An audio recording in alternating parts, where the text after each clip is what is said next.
All right, so we've moved our way a little bit further to the west. We are just a short distance from milepost 195. And so what you can see here is the rail line passes through fairly substantial rock cut. We're staying back from the line because, again, this is still an active rail line and we don't want to be walking too close to the tracks. You'll notice all of the snow. As I've mentioned before, we had a pretty lousy winter and maybe even a lousier spring. And so it's the beginning of May. It's May the 4th today. May the 4th be with you. It's a beautiful day today, but you can see that we still have a lot of snow that needs to go away.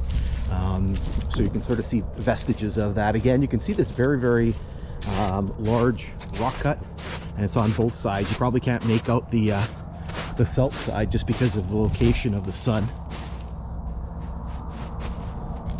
So I'm going to walk you through a little bit here. One of the neat things on this area is you can actually see some telegraph poles that are still standing.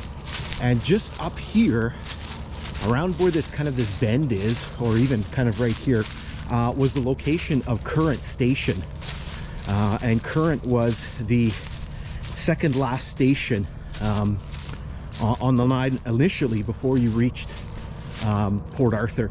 Now what's kind of interesting about this is you'll actually see the width of the rock cut here, and so this kind of tells me that maybe there was a little bit more here. I know initially I don't think there was a siding here, and what I'll do is I will flash up some timetables here and you can take a look at that. But I know the early timetables there was no siding. I don't know if one was added later on.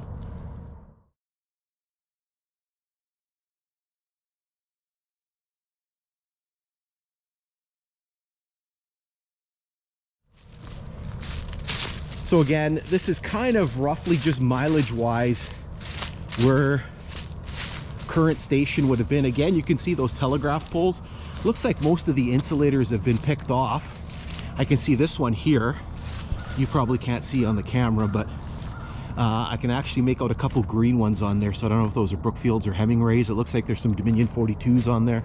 Some of these other ones here look like there's nothing really left on them. So here this rock cut kind of starts to peter out, and so right about here somewhere, this would have been kind of Current Station. You can see all of these buckets here, and these I don't know what these buckets would have been used for. I know in the early days spikes would have come in wooden kegs, and then later they came in buckets, so not quite sure what those were for.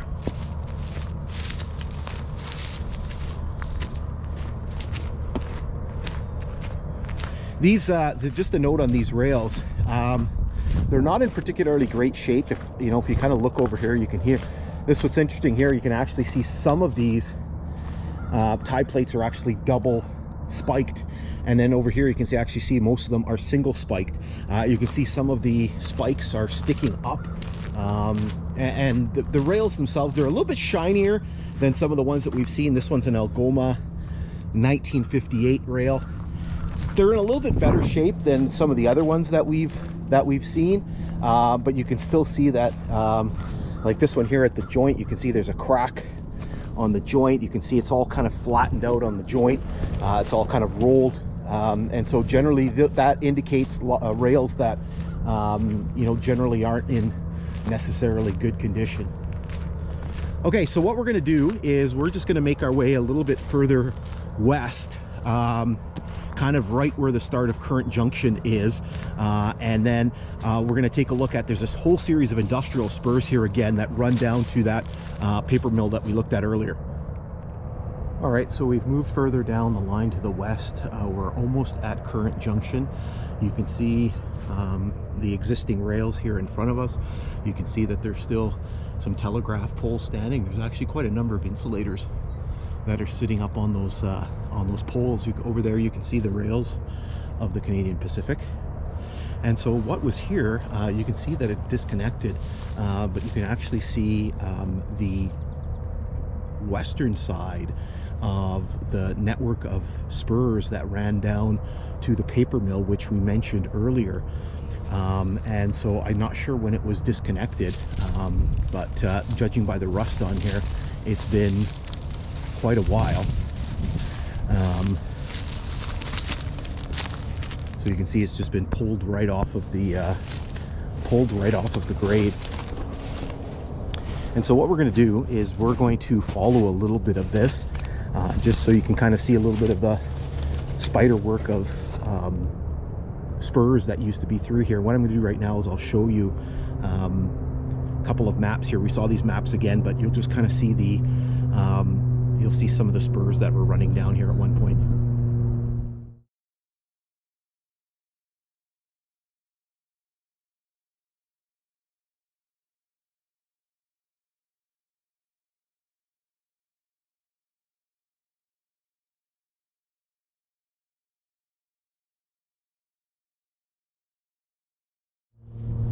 So what we'll do is we'll work our way back towards the east, and we'll actually go to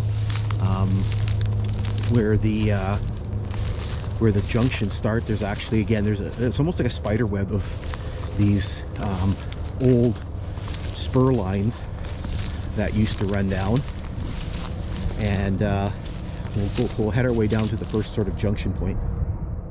So we've pushed our way a little further to the east.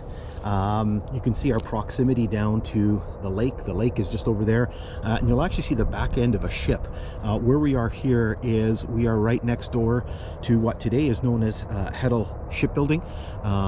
They've just recently sort of purchased the shipyard here in Thunder Bay, but the shipyard actually opened way back in 1911, and at the time was known as the Port Arthur Shipbuilding Company. So what we have here is the first kind of junction, or the first kind of split we have in this spur that's running down. What's kind of neat about this, and I'm guessing this obviously because it was shared between the two railway lines, you'll notice that this is a Canadian Pacific junction spur, or switch, sorry, trying to get my terminology straight here. And you can basically see all the mechanisms for the points here.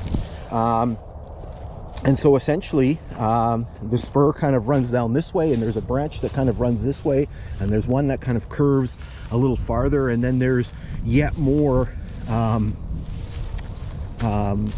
junction points and more spurs that kind of branch off. Now, just as a note about this, at one time these rails would have been extremely busy. This was a very big paper mill here in the city at the time, originally Port Arthur, and then later the city of Thunder Bay. And so there would have been a lot of traffic going back and forth on these rails. You know, this was not just something that was used for a few years. The pulp and paper industry was a huge part of the industrial base here in the city of Thunder Bay. At one time we had 4 or 5 paper mills, and unfortunately there's been a lot of downturn in the paper industry, obviously, in more recent years. So sort of unfortunate. So you can see this part of the spur kind of running off again, kind of going back towards kind of the north here, and this one sort of continuing straight in this direction here. And so what we're going to do is we're going to pause here, and then we're going to take a look at a few more of the spurs here. Okay, so what we've done is we followed the northern rails, and literally the switch is just right up there. And so you can see here that we have yet another switch.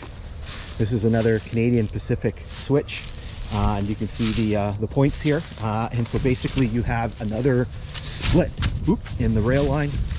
Try to be careful here I don't kill myself. And so basically you can see that the rails kind of diverge here, and there's a set that kind of goes this way towards the paper mill. And I believe these ones here, if I look at some old maps, I think those ones eventually go back and link back up with the rail line. Now what we're going to do is we're going to go back this way, and we're going to go take a look at the southern set from the original junction, which are just right there. And then they have a switch right there. They have a junction spot. So we'll go take a look at that. Again, you can see it is very early spring. The ground's frozen, so you know, I'm walking on the ground and there's spots where I'm like, oh, it seems like it's a little wet, and you know, I'm worried about kind of getting water in my boots. And yeah, it's there's no concern about that because the ground underneath is pretty seriously frozen. You can see a bunch of old ties here, and so here you can see this next switch, and you can see there's a set of rails that go a little bit further to the south, and there's one that continues straight. Again, this is it says CPR on the switch mechanism. Okay, so what we're going to do is we'll probably follow this middle one, and then we'll come back to the more southerly one. All right, so what we did was we actually scooted to the north from that middle spur, and this is the more northern of the three spurs. You can see how incredibly grown in it is here. You can see how incredibly wet it is. You can see how much snow there is, almost completely burying the rail line here. So what we'll do, so again, this is the more northern spur. We'll jump through the brush here.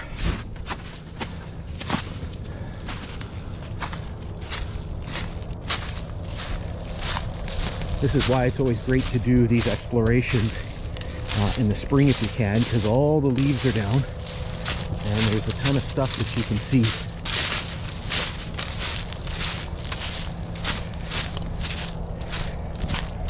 And so here is the middle line.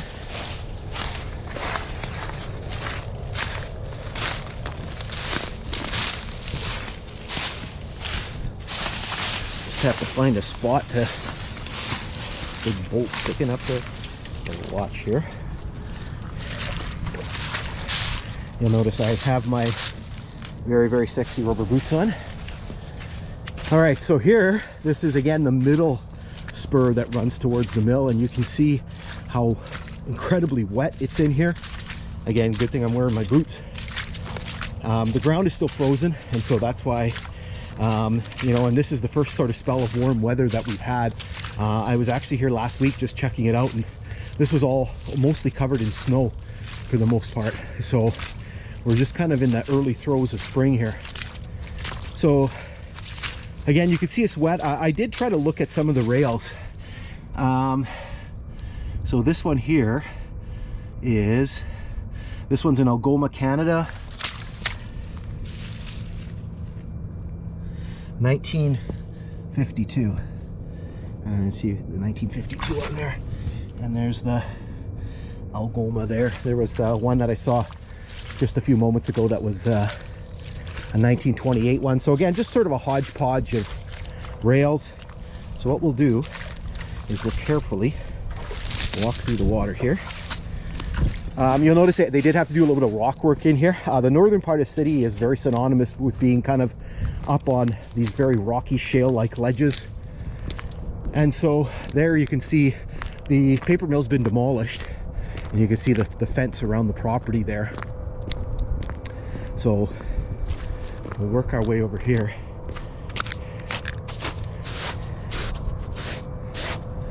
And so here is the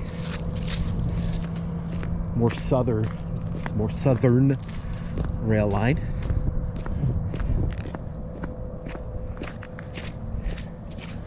And what's interesting about this one is that there's yet another spur that branches off of this one. So here you can see it would have ran into the paper mill. I don't know if you can see some of the rubble from the paper mill, but here you can see these ties sticking out. And so this would have been yet another spur. And so this would have run kind of backwards off of this spur. You can see some of the ties still in place here. And so this one ran down this way, and once we get up into the brush there, you'll actually see that there's some rails in place. And just looking at the rails here, this is an Algoma one. I think that says 1923 on there. So again, you can see all the ties still in place here, running through the brush. And then here are the rails. And so you can see one here, and then the other one here. Very, very grown in. I have no idea when the last time this would have been used. You can see some of the sizes of the trees that have grown up. Okay, so what I'm going to do is, this runs actually right down to the road, Shipyard Road. So I'm going to take you right down to the road here. Okay, so we've made our way down to the road. You can see the rails right here. So there's one rail, some noisy geese there. There's one, and there's the other one. And they've been disconnected right here. You can see a piece of rail, and you can see there's a tie here, and there's a tie plate right there.